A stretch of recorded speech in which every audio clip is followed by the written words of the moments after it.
ಮೊದಲೇ ವಿಧಾನಸಭೆ ಸ್ಟಾರ್ಟ್ ಆದ ತಕ್ಷಣ ಎದ್ದು ಹೇಳ್ತೀನಿ ಸ್ಪೀಕರ್ ಅವ್ರಿಗೆ ಮೊದಲು ಉತ್ತರ ಕರ್ನಾಟಕದ ಚರ್ಚೆ ತೊಗೋಬೇಕು, ತೊಗೋದೇ ಇದ್ದರೆ ಧರಣಿ ಮಾಡ್ತೀನಿ. ಅದಕ್ಕೆ ಟೈಮ್ ಫಿಕ್ಸ್ ಮಾಡಿರ್ಬೇಕು. ನಾಳೆ ಇಡೋದು ಉತ್ತರ ಕರ್ನಾಟಕ ಚರ್ಚೆಗೆ 2 ಗಂಟೆ ಟೈಮ್ ಫಿಕ್ಸ್. 3 ರಿಂದ 5 ಕೊಡ್ತಿರೋ, 5 ರಿಂದ 7 ಕೊಡ್ತಿರೋ ಪ್ರತಿ ದಿವಸ. ಹೊಸಲೂ ಹಂಗೆ ಮಾಡ್ಯಾರ.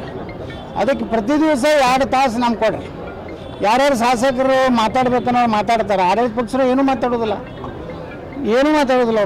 ಅವ್ರು ಸರ್ಕಾರ ವಿರುದ್ಧ. ನಾನು ಮಾತಾಡ್ತಿದ್ದೆ ಸರ್ಕಾರ ವಿರುದ್ಧ. ಇವತ್ತು ಕೃಷ್ಣ ಮೇಲ್ದಂಡೆ ಯೋಜನೆ ಇದು ಎಲ್ಲೇ ಪರಿಸ್ಥಿತಿ.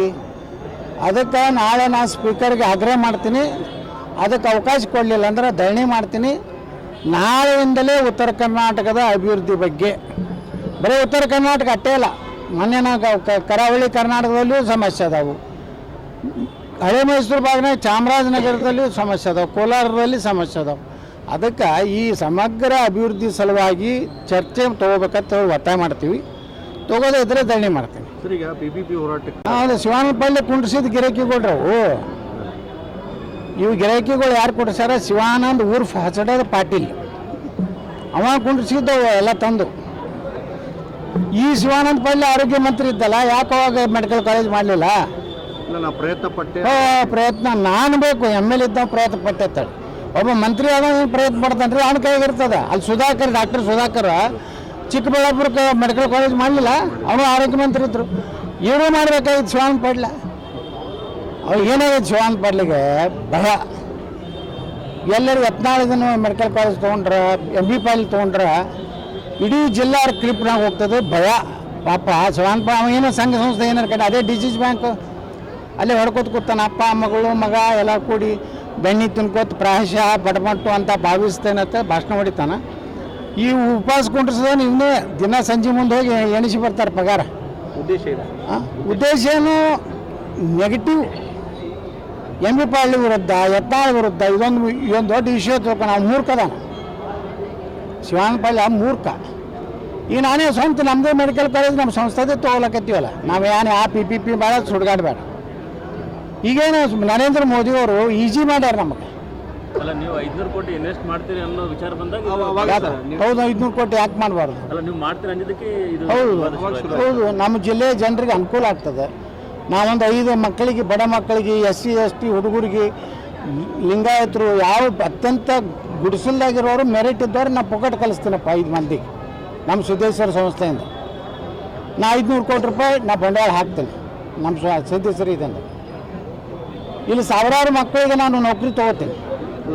ಆ PPP ಮಾಡಲ್ದಾಗ ನಾವು ಗೌರ್ಮೆಂಟ್ ಸ್ಕೇಲೇ ಕೊಡಬೇಕಾಗ್ತದೆ.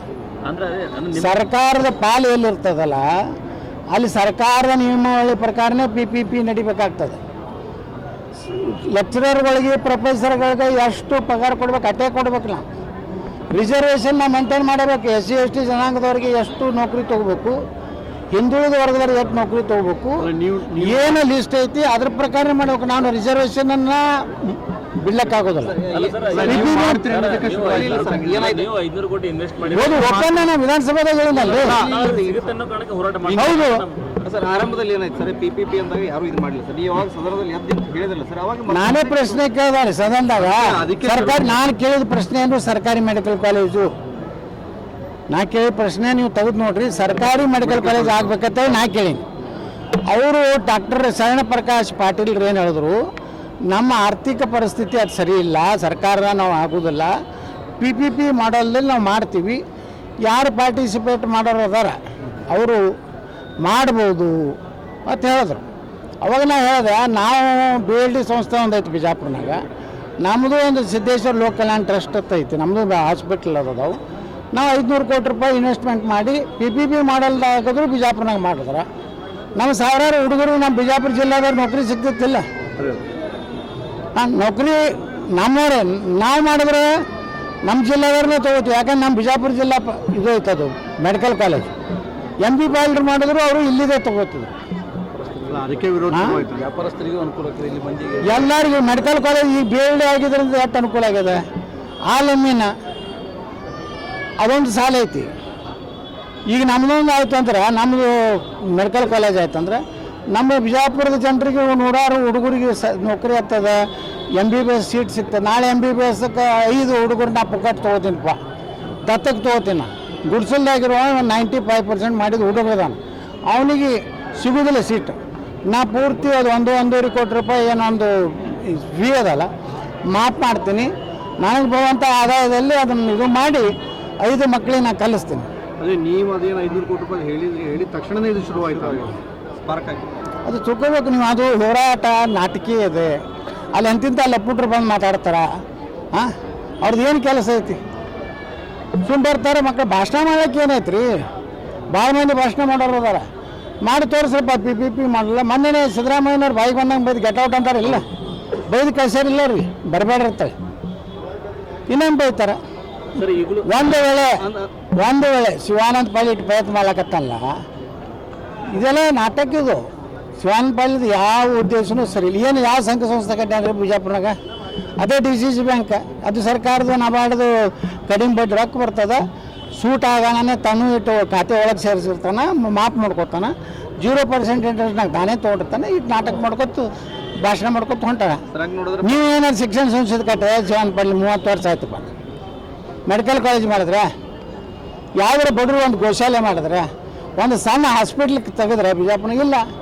ಜನ ಹುಚ್ಚದಾರ, ಅವನೇ ಹುಲಿ ಇಲಿ ಅನ್ಕೋತ ಆಡ್ತಾವೆ. ನಮಗೆ PPP ಆಗಲಿ ಸರ್ಕಾರರೇ ಆಗಲಿ ಒಟ್ಟು ಮೆಡಿಕಲ್ ಕಾಲೇಜ್ ಮೊದಲು ಆಗ್ರಹ ಮಾಡಿದ್ರು ನೀವೇ ಸರ್? ನಾನೇ ಮಾಡಿದ. ಅವ್ನು ಸುಧಾಕರ್ ಇದ್ದಾಗ ನಾನೇ ಬೆನ್ನ ಹತ್ತದ. ಅವ ಗೌರ್ಮೆಂಟ್ ನಾನು ಪ್ರಶ್ನೆ ನೀವು ಓದಿಬಿಡ್ರಿ, ಕ್ಲಿಯರ್ ಐತಿ. ಸರ್ಕಾರಿ ವೈದ್ಯಕೀಯ ಕಾಲೇಜು ಅತ್ತೆ PPP ಮಾಡೋಣ ಒಂದು ಸ್ವಾಗತ ಮಾಡೀನಿ. ಯಾರು ಬೇಕಾದ್ರೂ ಇಡೀ ದೇಶನಾಗ ಯಾರು ಬೇಕಾದ್ರೂ ಪಾರ್ಟಿಸಿಪೇಟ್ರು ಆಗ್ಬೋದು ಅಂತ ಶರಣ ಪ್ರಕಾಶ್ ಹೇಳಿದ್ರು. ಇವತ್ತು ನನಗೆ ಸಿಗ್ಬೋದು, ಮತ್ತೊಬ್ಬ ಪ್ರಭಾಕರ್ ಕೋರೆಗೆ ಸಿಗ್ಬೋದು, ಶಾಮನೂರು ಶಿವಶಂಕರ್ಗೆ ಸಿಗ್ಬೋದು. ಯಾರ್ದು ಹೆಚ್ಚು ರಾಜಕೀಯ ಪ್ರಭಾವ ಸಿಗ್ತೈತೆ. ಆದ್ರೆ ಅದು ಸಿಕ್ಕರೂ ಸಹಿತ ನಾವೊಂದು ಮೆಡಿಕಲ್ ಕಾಲೇಜ್ ಬೇರೆ ಮಾಡ್ಲಕತ್ತೀವಿ. ನಮ್ಮ ಮೆಡಿಕಲ್ ಕಾಲೇಜ್ ನಡೆಯುತ್ತೆ. ಅಲ್ಲಿ ನಾವು ಈಗಲ್ಲಿ ಡಿಕ್ಲೇರ್ ಮಾಡಿ 5 ಬಡ ಮಕ್ಕಳಿಗೆ ನಾವು ಫ್ರೀ ಕೊಡ್ತೀವಿ. ಈಗ MBBS ಏನೋ ಕೊಲ್ಲಕತ್ತಾರ, ಹಂಗೆ ನಾವು ಕೊಡ್ತೀವಿ. ಏನು ಮಾಡಬಾರ್ದಾರ ನಾವು? ನೀವು ಮಾಡ್ತೀರ ಅನ್ನೋ ಕಾರಣಕ್ಕೆ ವಿರೋಧ ಮಾಡ್ತಾರೆ. ಇನ್ವೆಸ್ಟ್ಮೆಂಟ್ ಮಾಡ್ತೀನಿ ಅಂದ್ಕೊಂಡು ಶುರು ಆಯ್ತು ಹೋರಾಟ ಅಂತ. ನಾನು 500 ಕೋಟಿ ರೂಪಾಯಿ ಇನ್ವೆಸ್ಟ್ ಮಾಡೋದಿಲ್ಲ ಇವತ್ತು ಹೇಳ್ತೀನಿ. ನೀವು ನಿಂದ್ರಿಸ್ತೀರ ಹೋರಾಟ? ಯತ್ನಾಳ್ ಅವರು ವಿರೋಧ ಮಾಡೋ ಇಲ್ಲ, 500 ಕೋಟಿ ರೂಪಾಯಿ ನಾನು ಇನ್ವೆಸ್ಟ್ಮೆಂಟ್ ಮಾಡೋದಿಲ್ಲ ಅಂತ ವಾಪಸ್ ತಗೋತೀನಿ. ಅವ್ರು ಬಿಡುದೇ ಇಲ್ಲ. ಅವ್ರಿಗೆ ದಿನ ಪಗಾರ ಬರ್ತೈತೆ ನಮ್ಮ ಶಿವಾನಂದ ಪಾಟೀಲ್ದು. ಸರ್, ಈಗ ಅಧಿವೇಶನದಲ್ಲಿ ಗೋರಕ್ಷ CM ಮುಂದುವರಿತಾರೆ ಮುಗಿದೋಯ್ತು. ಸಿದ್ದರಾಮಯ್ಯ ಮಗ ಹೇಳ್ತಾನ ಅಂದ್ರೆ ಅಧಿಕೃತ ಅಂದ್ರೆ ಯುದ್ಧ ಮುಂದುವರೆದ ಭಾಗ ಇದೆ ಅಂತ ಒಪ್ಕೊಂಡಂಗೆ ಆಯ್ತು. ಅಧಿವೇಶನದಲ್ಲಿ ಶುರುವಾಗುತ್ತೆ ಅಂತ ಏನು ನೋಡ್ಬೇಕು. ಅಧಿವೇಶನದಾಗ ಏನು ಇಡ್ಲಿ ತಿಂತಾರೋ ದೋಸೆ ತಿಂತಾರೋ, ಏನು ಒಬ್ಬರು ಕಪಾಳಿಗೆ ಒಬ್ರು ಹೊಡಿತಾರೋ, ಯಾರು ನೋಡ್ಯಾರ? ಈಗ ಅಧಿವೇಶನ ನಾಳೆ ಚಾಲು ಅಲ್ಲ, ಇವತ್ತತ್ರ ಅಧಿವೇಶನ ಇರೋದಿಲ್ಲ. ರೈತರ ಪರವಾಗಿ ಆಗಲಿ ಅಥವಾ ಯಾವ ಜನಪ್ರತಿನಿಧಿಗಳು ಯಾರ ಪರವಾಗಿ ಆಗಲಿ ಅಥವಾ ಜನರಿಗಾಗಿ ಯಾವುದೇ ರೀತಿ ಮೀಟಿಂಗ್ ಮಾಡ್ತಾ ಇಲ್ಲ. ಬರೀ CM ಗದ್ದುಗೆಗೋಸ್ಕರ ದಿನನಿತ್ಯ ಒಬ್ಬರ ಮನೇಲಿ ಒಬ್ಬರು ಟಿಫನ್ನು, ಅದೇ ರೀ ಸಕ್ಕರೆ ಕಾರ್ಖಾನೆದವ್ರಿಗೆ ಅಪಾಯಿಂಟ್ಮೆಂಟ್ ಕೊಟ್ಟಿಲ್ಲ.